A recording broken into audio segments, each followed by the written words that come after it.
Welcome back. If it's Tuesday, voters are voting somewhere, and today that somewhere is Tennessee's 7th congressional district.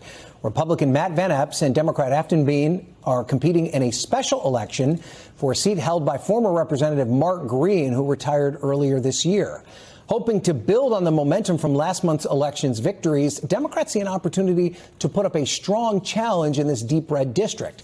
Republicans appear to be feeling the heat. Speaker of the House Mike Johnson traveled to Tennessee yesterday to campaign with Van Epps, and President Trump appeared at a tele-rally last night. Joining me now from Nashville, Tennessee is NBC's Mel Zanona, and of course Steve Kornacki is where else? At the big board. Mel, you're on the ground there in Tennessee. You spoke to the Democratic candidate in this race who's forced Republicans to step in and help defend this seat. What did she tell you?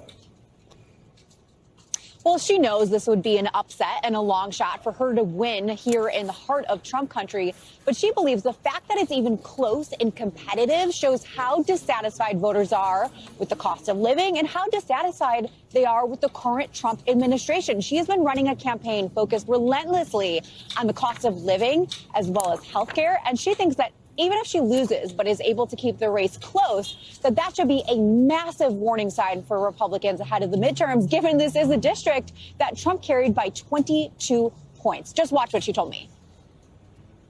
And now it's within single digits.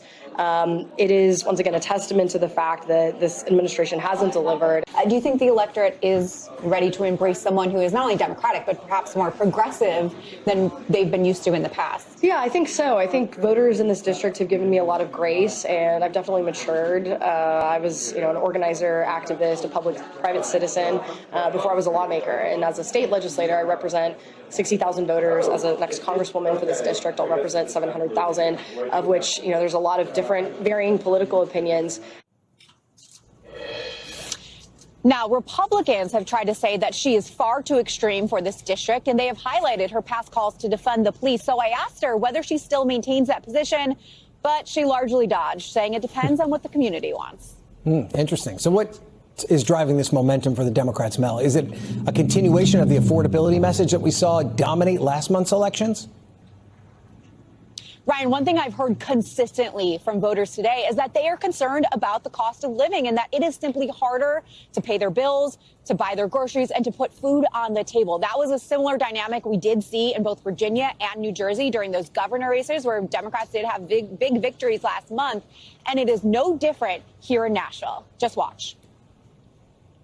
Jobs, mostly jobs, the high cost of food, gas, everything.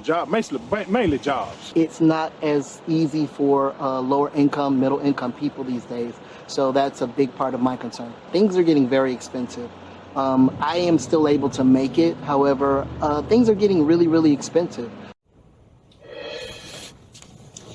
And Trump, of course, is the one who ran on lowering costs for Americans, making life more affordable. But so far this year, at least, it's been Democrats who have successfully campaigned and capitalized on that very issue.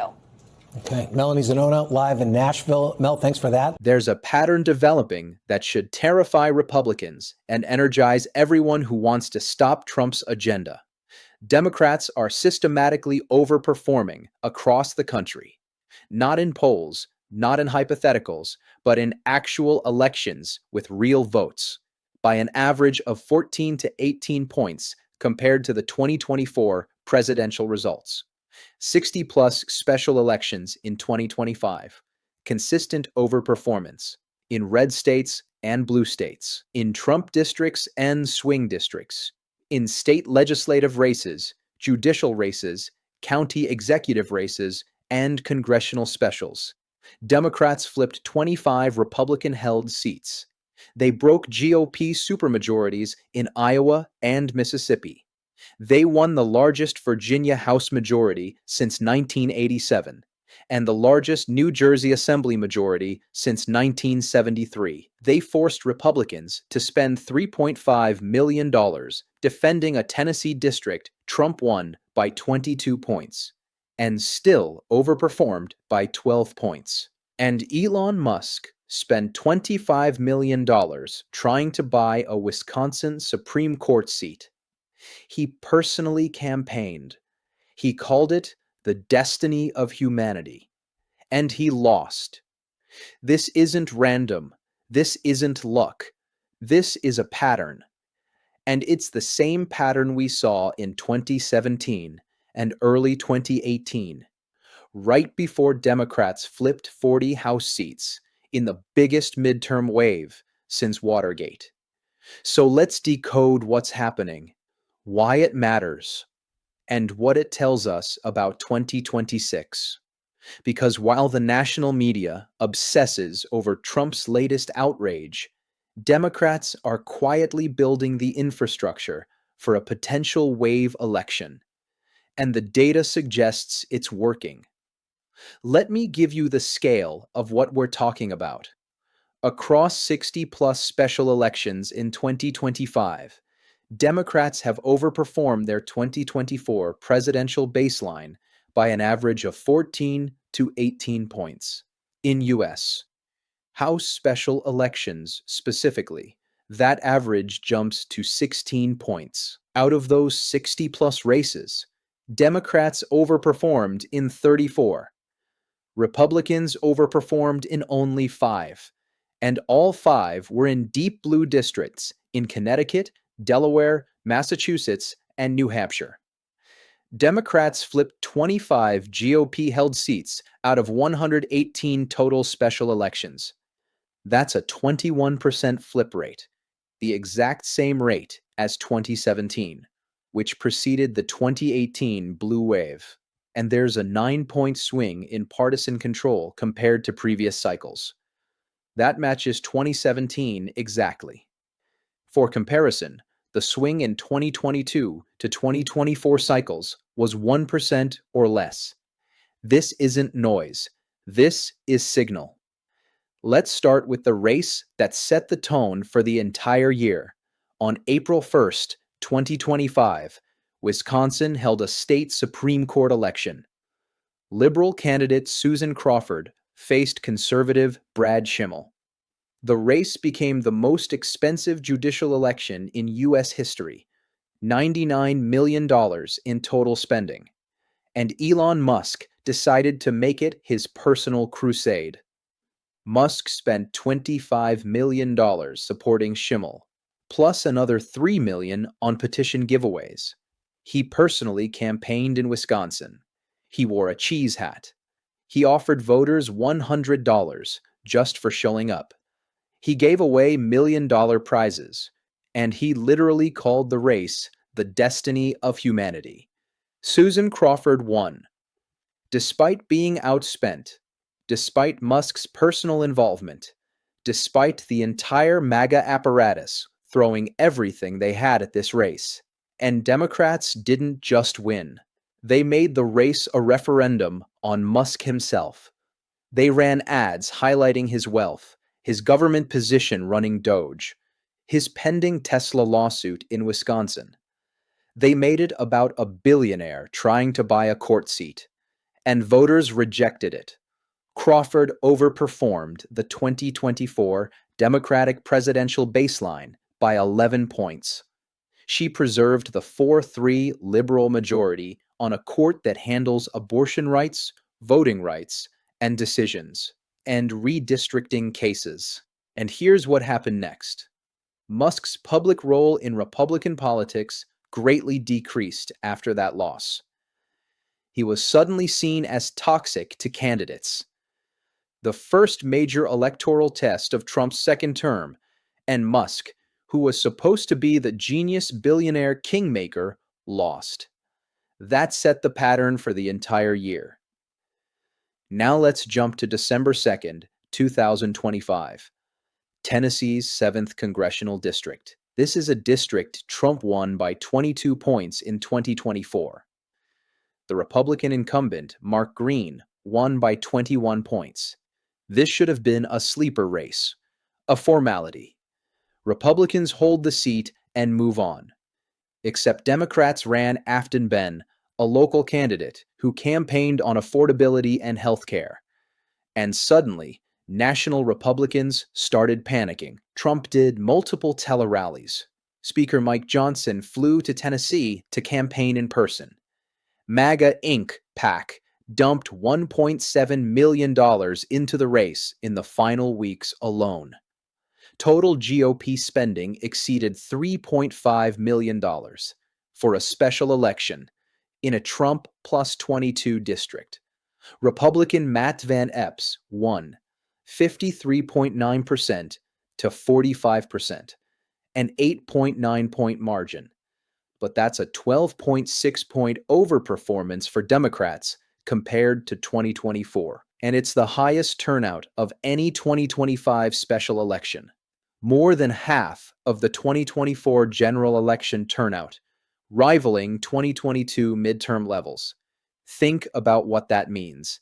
If Republicans have to spend $3.5 million and deploy the president and the speaker to hold a Trump plus 22 district by single digits, what happens in actual swing districts? What happens in districts Trump won by 5 points, by 2 points? If this is what winning looks like for Republicans, they're in serious trouble. Now, conservatives will try to dismiss these results. They'll say, well, Virginia and New Jersey are blue states. Of course Democrats won. Except the pattern holds everywhere. Iowa, Democrat Caitlin Dray won a state Senate seat in Sioux City, a district Trump carried by 11 points in 2024. That's a 21-point swing, and it broke the GOP supermajority in the Iowa Senate, meaning Republicans lost the ability to confirm Governor Kim Reynolds's nominees without Democratic votes. Mississippi, Democrats flipped 2 state Senate seats and 1 House seat in court-ordered redistricting specials. They broke Republican supermajorities in both chambers. In Mississippi, one of the reddest states in the country, Georgia, Democrats Peter Hubbard and Alicia Johnson won Public Service Commission seats with roughly 60% of the vote. Those are the first Democratic wins in non-federal statewide office in Georgia since 2006. Voters were angry about energy costs and wanted to throw out the incumbents. Oklahoma, Democrat Amanda Clinton won a Tulsa special election by 69 points. Kamala Harris won that district by only 19 points in 2024. That's a 50-point overperformance. In Oklahoma, Florida, Republicans held 2 congressional seats vacated by Trump cabinet appointees, districts 6 and 13, but Democrats overperformed by 16 and 23 points, despite losing. In District 6, Trump won by 30 points in 2024. The GOP won the special by only 14 points. Republicans were forced to spend heavily defending safe seats. Pennsylvania, Democrats won county executive races in Erie, Lehigh, and Northampton. All counties Trump won in 2024. They swept row offices in Bucks County, electing the first ever Democratic district attorney and defeating an incumbent Republican sheriff in a county Trump narrowly won. This isn't about blue states overperforming. This is a national pattern. Here's why this matters so much. We've seen this movie before. In 2017 and early 2018, Trump's first 2 years in office, Democrats overperformed in special elections by 8 to 16 points compared to recent presidential baselines. And everyone said, well, special elections are flukes, low turnout, not predictive. Then came November 2018. Democrats flipped 40 House seats, the biggest midterm gain since Watergate. The special elections weren't flukes. They were the early warning system. And now, in 2025, Democrats are overperforming by 14 to 18 points, matching or exceeding the 2017-2018 levels.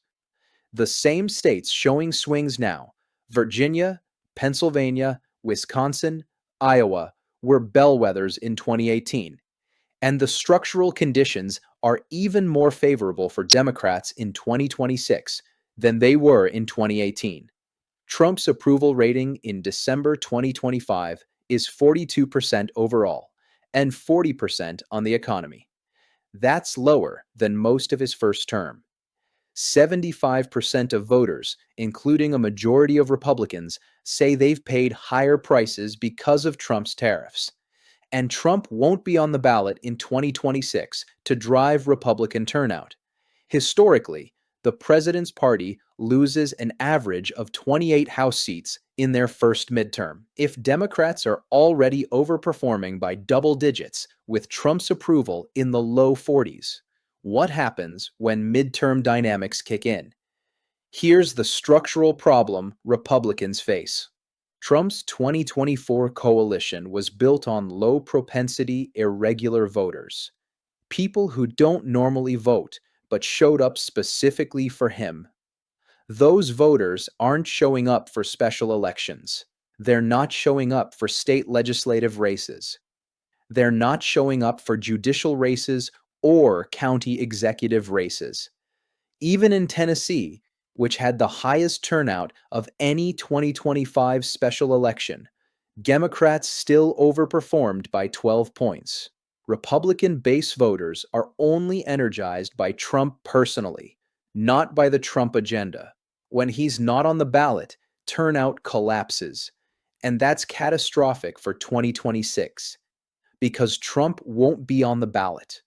It'll be congressional Republicans defending his policies, his tariffs, his DOGE cuts, his immigration raids, his assault on healthcare and food assistance.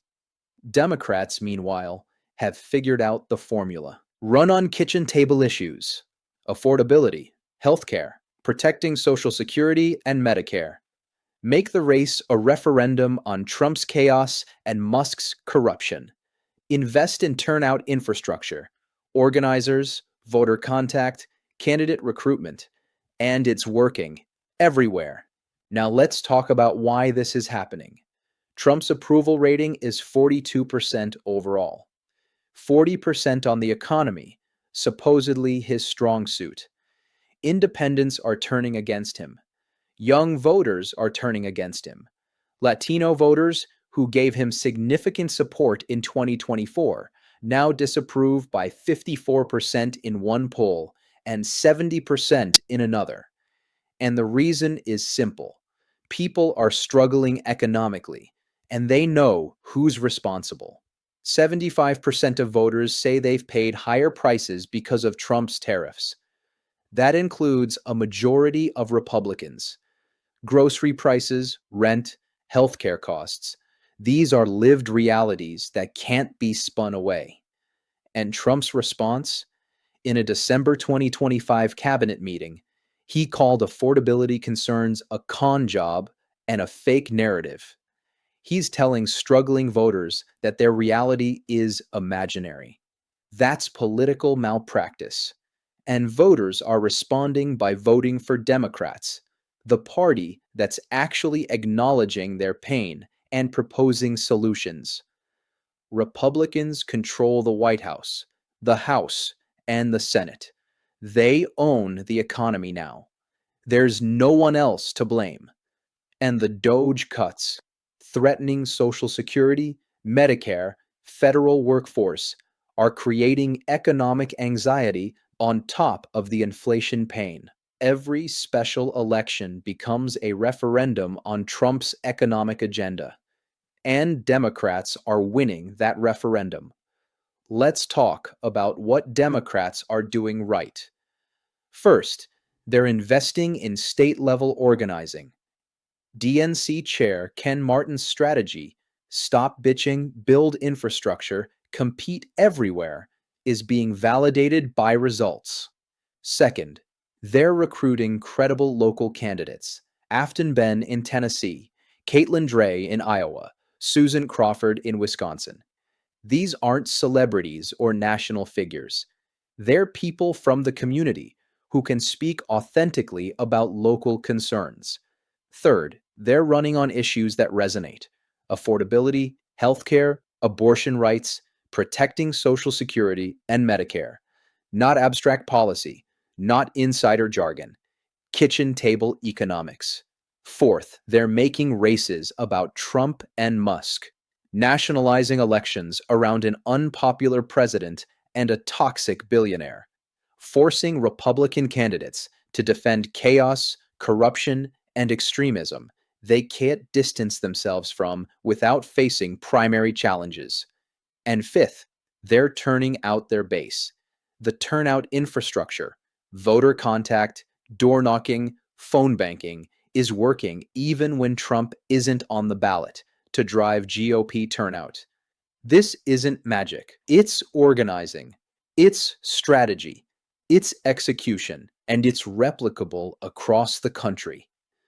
Now, let's decode the conservative responses to this pattern. Special elections are low turnout flukes. Except Tennessee had turnout rivaling the 2022 midterm, and Democrats still overperformed. And low turnout actually hurts Republicans because their base is irregular voters who only show up for Trump. If Republicans can't turn out their voters without Trump on the ballot, they're doomed in 2026.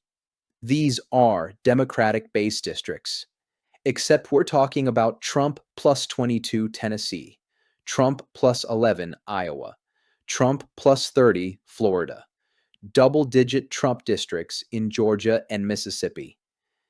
If every Trump district becomes not really a Trump district after Democrats overperform there, maybe Trump's coalition isn't as strong as claimed. Republicans still won Tennessee, so it's a victory. Sure, if your definition of victory is spending $3.5 million and deploying the president and speaker to hold a Trump plus 22 seat by single digits, if that's winning, Republicans are in catastrophic shape for swing districts. Musk's spending doesn't matter. Funny how they hyped Musk's involvement before Wisconsin, destiny of humanity, then immediately minimized it after he lost. If money doesn't matter, why did he spend $25 million? And if it doesn't matter, why are Democrats successfully making Musk a campaign issue and winning? The economy is great. Democrats are lying. Trump literally called affordability concerns a con job. That's gaslighting voters about their own experience. When you tell people struggling with grocery prices and rent that their reality is fake, they vote for the other party. Here's what all of this means for the midterms. If Democrats are overperforming by 14 to 18 points now, with Trump's approval in the low 40s, with economic pain from tariffs, with Musk as a toxic liability, what happens when those dynamics intensify? The House is in play. Republicans have a tiny majority.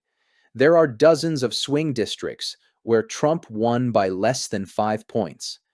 If Democrats are overperforming by double digits in Trump plus 22 districts, those swing seats are absolutely flippable. The Senate is tougher. Democrats are defending seats in red states. But if they can break GOP supermajorities in Iowa and Mississippi, if they can win statewide in Georgia, if they can force Republicans to spend millions defending safe seats, the map opens up. And state legislatures, where most policy actually gets made, are competitive everywhere. Democrats proved in 2025 that they can flip seats, break supermajorities, and win majorities even in hostile territory. But here's the critical thing. None of this is automatic. The pattern shows what's possible. It doesn't guarantee victory. Democrats have to do the work. Organize, recruit, fundraise, turn out voters. But the infrastructure is being built. The strategy is working. The issues resonate. And the opposition is weak, unpopular, and tied to a president whose approval is collapsing. Let's zoom out and talk about why you should care about special elections in Tennessee and Iowa and Wisconsin. Because democracy doesn't just happen at the presidential level. most of the policies that affect your life: education funding, healthcare access, voting rights, abortion access, criminal justice, environmental protection, get decided at the state level. When Democrats win state legislative seats, they can block Republican supermajorities. They can prevent the most extreme policies from being implemented. They can protect vulnerable communities. When they win judicial races, they can preserve constitutional checks, protect voting rights, defend abortion access, ensure fair redistricting. When they win county executive races, they control local law enforcement priorities. They decide whether local police cooperate with ICE. They shape how their communities respond to federal overreach. This is where power actually operates. And Democrats are winning. Not everywhere, not every time, but consistently enough to matter, consistently enough to build momentum, consistently enough to suggest that 2026 could be a wave election. The 2025 special elections are a preview. They're showing us what's possible when Democrats organize, when they compete everywhere, when they run on issues that matter to people's lives. They're showing us that Trump is politically toxic, that his approval is collapsing, that his economic agenda is failing, that Musk is a liability, not an asset, that Republican margins are cratering even in deep red territory. And they're showing us that state resistance works, that institutional power, attorneys general filing lawsuits, governors protecting sanctuary policies, state legislators blocking supermajorities, can actually constrain authoritarianism. But none of it is guaranteed. The pattern can be disrupted. Republicans can adapt. Economic conditions can change. Unforeseen events can reshape the landscape. What matters is whether Democrats capitalize on the momentum, whether they invest in organizing, whether they recruit candidates, whether they turn out voters. The infrastructure is there. The strategy is working. The issues resonate. Now it's about execution. And if 2025 is any indication, if the 60-plus special elections showing consistent double-digit overperformance are any guide, 2026 could be the year Democrats take back the House, flip state legislatures, and prove that Trump's mandate was always a fiction. The data is clear. The pattern is unmistakable. Democrats are winning elections nobody's talking about, and it's a preview of what's coming. The only question is whether enough people are paying attention. Thanks for spending a few minutes digging into this with me.